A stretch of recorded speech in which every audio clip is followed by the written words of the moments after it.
What's going on, world? It's your boy Gemini Brown here. Today, we're going to be talking about the brutal reality of the astrology of men who don't like women. So, let's get into it.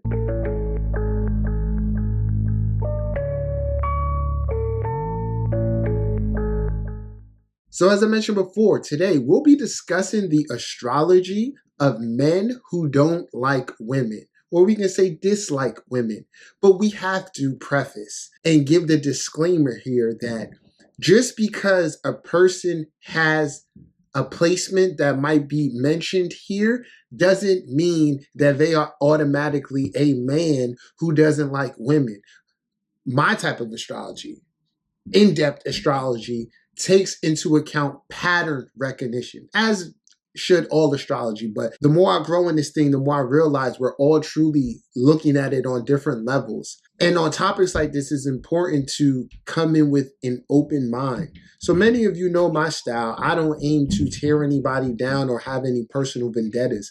I just really call it how I see it. I'm inspired to do this episode for a number of different factors. One of them being the recent news of DDG and Haley Bailey, their whole domestic violence situation. And one of the things that I want to say with that scenario is just that intuitively, I think we've all been here, where sometimes you just come across a person's energy. You don't know them from a can of paint, but you don't necessarily get good vibes from them. Even before DDG started dating Haley Bailey, he isn't necessarily a type of dude I would gravitate towards.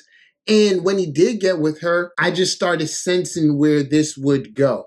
And I gotta throw in this caveat here, that a lot of times you'll say, well, why did this person attract that person? Men who are intimidated by women, may dislike women, are energetically set up to attract, let's say, powerful women or unattainable women. And I could go into the whole psychology of that, but if you know, you know. The next thing that I want to touch on with this, and there's going to be a more specific written article coming about this, is Robert Griffin III and his recent comments about Angel Reese. And I'm not even going to go into all of that here. I'm going to keep it about the video, but I want to speak as a man who's 30 plus years old, who's been around other men. And I want to let you know that a lot of men have secret animosity towards certain types of women. The first thing we want to know about this topic is that it starts with your conditioning and your experiences. How are you conditioned to think of women, treat women, and what were your experiences with women? Okay, so let's get into our topic about some astrological things I've noticed with men who don't like women. Hey y'all, if you're enjoying this video, drop a comment, let me know, like this video, and check out my website, GeminiBrown.com. I got a spring sale going on. I'd love to connect with you guys. Till next time. I'm going to start easy, and I'm going to start with Moon and Mars aspects. The reason that we want to pay attention to Moon and Mars aspects is because in the Matrix, in our world, gender roles are real. Energy is real. You have masculine, you have feminine. And Mars is a very masculine energy.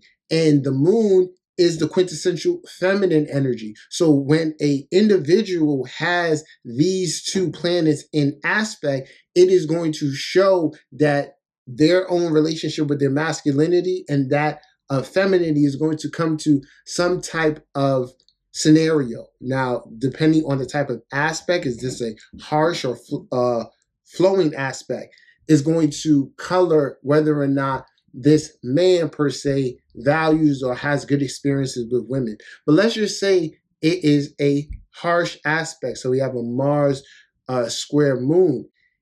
Depending on sign, let's say the Mars is in a weakened position, this is frustration.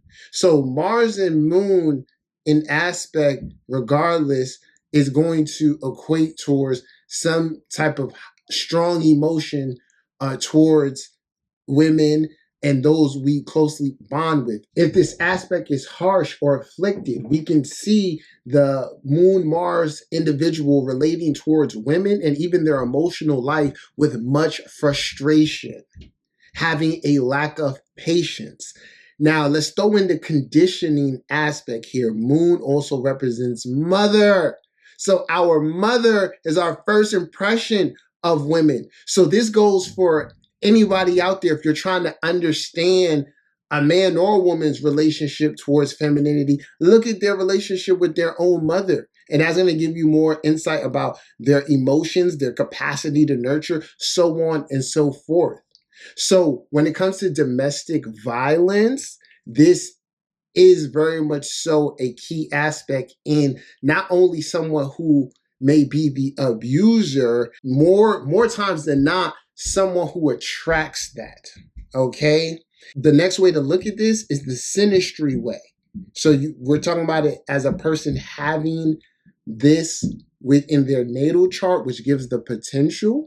But then when we look at the synastry overlay, more times than not, if the man is naturally the Mars person squaring the moon, this amplifies this aspect. But there's a number of other things that go in and influence this. But like I said, at the root of it is a frustration in dealing with or relating to that opposite sex or our emotions.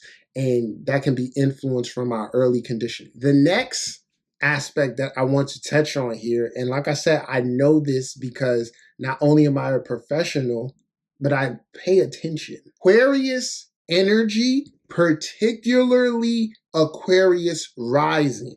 And we're going to go with Aquarius rising because we know someone with the Aquarius rising, the planets are ruling this house. But if there's a significant amount of Aquarius energy in general, this can manifest as well. Now, the reason I'm bringing up Aquarius energy is because you have to look at the archetypal patterning of the particular sign in question. And in this case, Aquarius has Cancer in the 6th house, and they also have Libra in the 9th house. And then, of course, they have Leo in the 7th house. I'm letting you know, Aquarius rising is the rising sign of the polygamist or the polyamorous, someone who wants an unconventional relationship. Now, to understand this archetype more and in the context here, like I said, we have to keep in mind, who is this individual? What are their cultural beliefs? The Cancer in them is showing like their family influence. And then, like I said, this here in the 6th house sense can show how they're relating towards femininity or family in a servitude way. My family or my woman is here to serve me.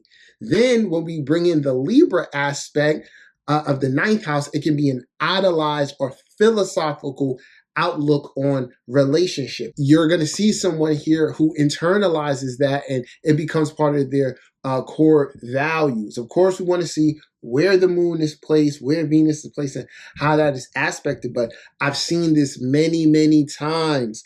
Most of the men in the modern age who are seeking out polyamorous relationships have a strong Aquarius influence, particularly Aquarius rising. I could bring Leo into the polyamorous conversation, but not necessarily in the lens of disliking women. So that's some food for thought you want to pay attention to. Now I'm going to give you a house placement specific one, and this is going to be Saturn in the 4th house. Like I said, once again, the psychology runs deep here.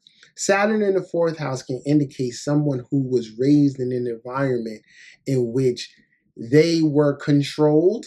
And then when we look at the 4th house context, this could be the mother being controlling.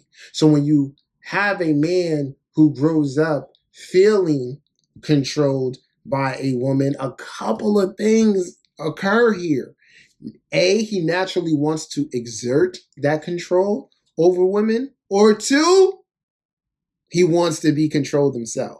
And I'll let your imagination do the rest. But like I said, astrology is fascinating and is deep.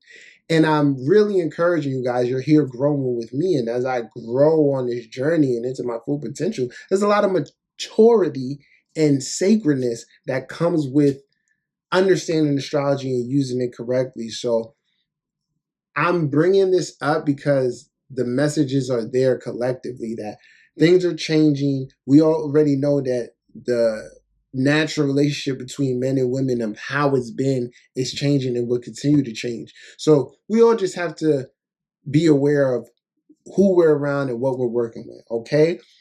I offer spiritual consultations in which we can sit down and really dive into your chart from whatever standpoint you want to go at. Coaching is essential these days, and I love what I do. So feel free to check out my website, the readings that I got going on. I'm running a sale right now. Till next time, peace.